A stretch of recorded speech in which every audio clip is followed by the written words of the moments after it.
আসসালামু আলাইকুম। আপনারা সবাই কেমন আছেন? আজকে আমি আসছিলাম চলন বিলের মাঝে আমাদের রসুনের জমি দেখতে। দেখুন কেমন হয়েছে, সবাই কমেন্টে জানিয়ে যান।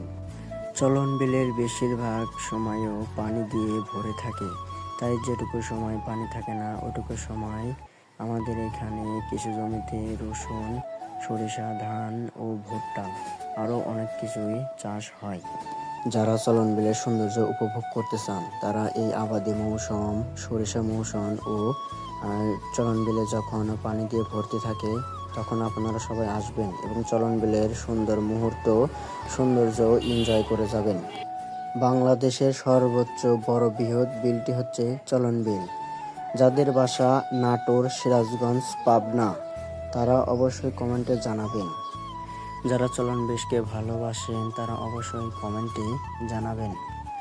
চলন বিলের মাঝে আজকে আমার আসার লক্ষ্য একটাই ছিল, আমাদের রসুনের জমিতে সার দেওয়া ও পানি দেওয়া এবং রসুনের জমি ভালোভাবে দেখা। যাদের বাড়ি চলন বিলের আশেপাশে তারাই একমাত্র জানে যে চলন বিলের সৌন্দর্য কতটা সৌন্দর্যময় হয়। আপনারা সবাই চলন বিলে এসে ঘুরে যাবেন। ওকে, আল্লাহ হাফেজ, সবাই ভালো থাকবেন। আজকের ভিডিও এই পর্যন্তই।